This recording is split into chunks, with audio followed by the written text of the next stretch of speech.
They say she stood tall, her head held high, as the crowd gathered in hushed anticipation. The Queen, once the most desired woman in England, was now an object of disdain and fear. As the blade of the executioner's axe gleamed in the morning light, and Boleyn faced her fate, an agonizing end that even those closest to her never saw coming. Her rise to power had been as swift as her fall, and the life she had once dreamed of was now slipping through her fingers like sand.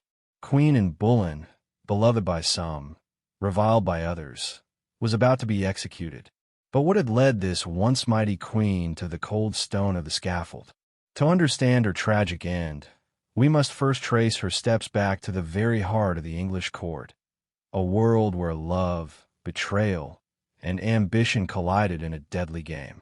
And Boleyn's ascent to the throne had been nothing short of miraculous.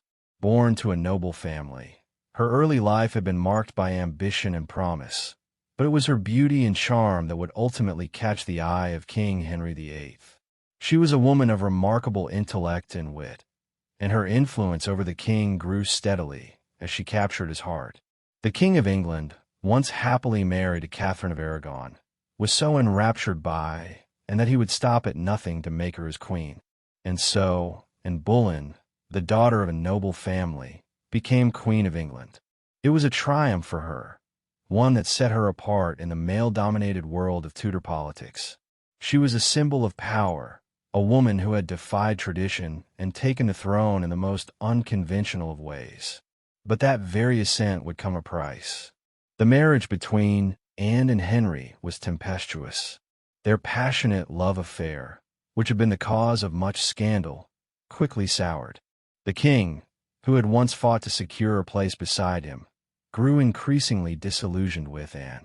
He wanted a son, an heir to carry on the Tudor line, and despite giving birth to one of England's most beloved monarchs, Elizabeth had failed to provide a male heir. This failure, combined with growing political tensions and rumors swirling around Anne's alleged infidelities, set the stage for her downfall. As Henry's desire for a male heir intensified, so did his frustration with his queen. Whispers of Anne's unfaithfulness began to circulate, and soon the court was abuzz with rumors that would seal her fate. Her enemies, those who had once been her allies, began to conspire against her. The very men who had once praised her strength and intelligence now turned their backs, eager to see her brought down. And then, in 1536, the charges were brought forth, and was accused of adultery, incest, and treason, charges that seemed impossible to believe for anyone who had known her. The very idea that she, the queen, could betray her king and her country was unthinkable. But in the court of Henry VIII, where loyalty was a fleeting thing and power was the ultimate currency, it didn't matter. Anne was arrested, imprisoned in the Tower of London, and left to face a trial that would determine her fate.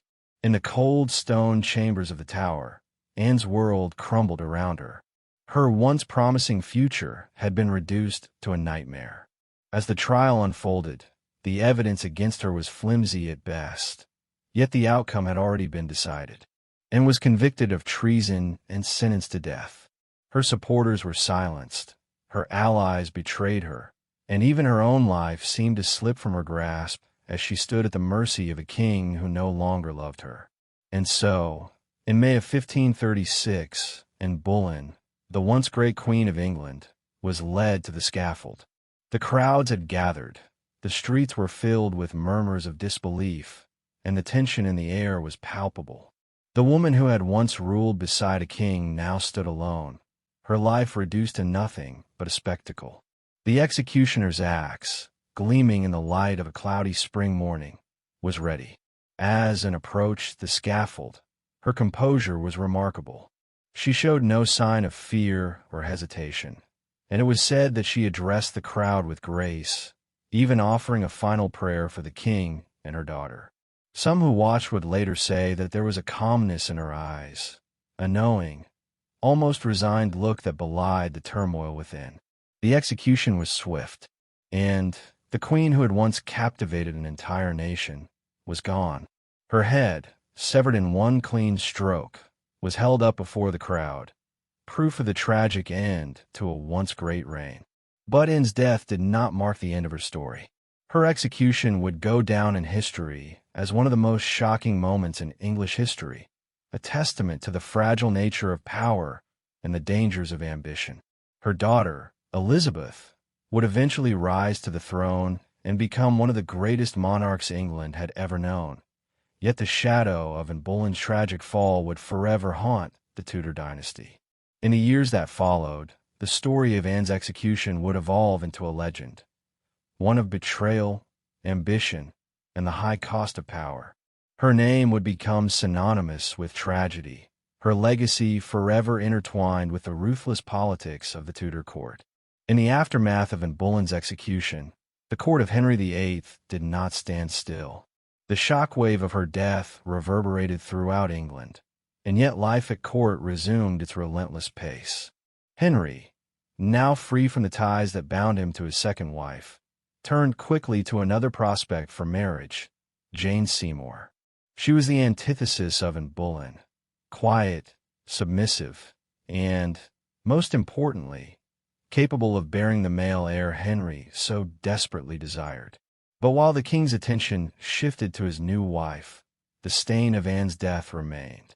Her memory lingered like a shadow over the royal family, and the question of her innocence persisted. Was she truly guilty of the crimes that led to her tragic end? Or was she the victim of a political game gone horribly wrong? Many at court believed, and had been the victim of a conspiracy. The charges against her, adultery, incest, and treason, were flimsy at best, with little to no evidence to support them.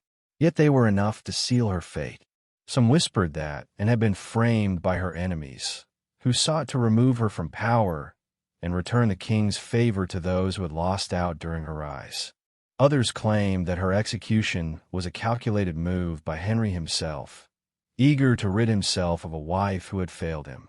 But the truth, as it often is in matters of power, was far more complex. Anne's downfall was a product of the volatile politics that surrounded her. Her rise had been as dramatic as her fall. She had once been the queen who had captured the king's heart and claimed the crown. Yet, in a world governed by the whims of powerful men, her success was always precarious. The Tudor court was a place where alliances were as fragile as glass, and loyalty was a fleeting thing, and had known this better than anyone. Yet, despite her intelligence, her beauty, and her charm, she had been unable to navigate the deadly game of royal politics. Her failure to produce a male heir had played a significant role in her undoing. While Elizabeth, her daughter, would go on to become one of England's greatest rulers, at the time of Anne's execution, her failure to deliver a son was seen as a grave shortcoming. Henry's obsession with securing a male heir overshadowed everything else, and as the years passed, it became clear that Anne's inability to fulfill this critical role had cost her dearly. Moreover, Anne's personality, once seen as a breath of fresh air in the stuffy, patriarchal world of the Tudor court, was now viewed as too assertive, too ambitious. In the king's eyes, she had crossed a line.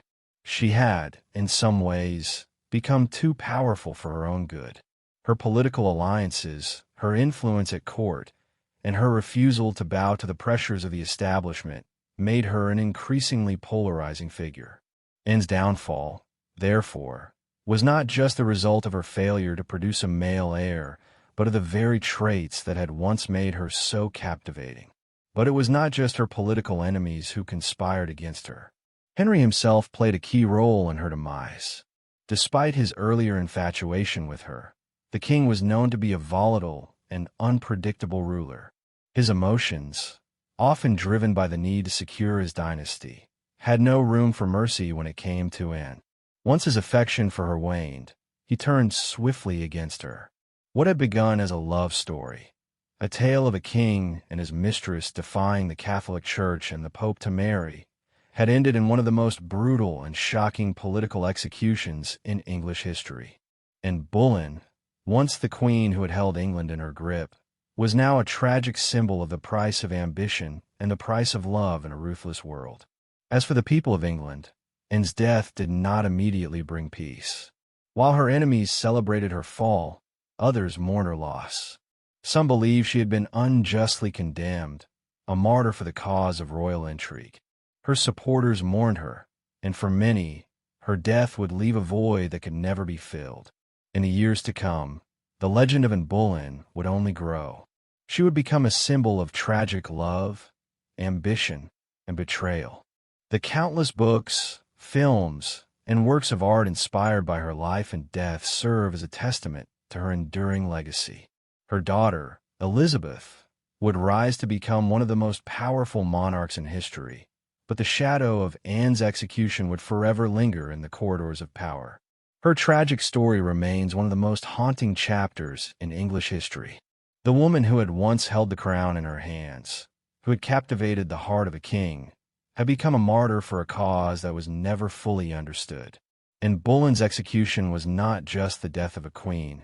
It was the death of a dream of love, power, and ambition, shattered beneath the weight of betrayal.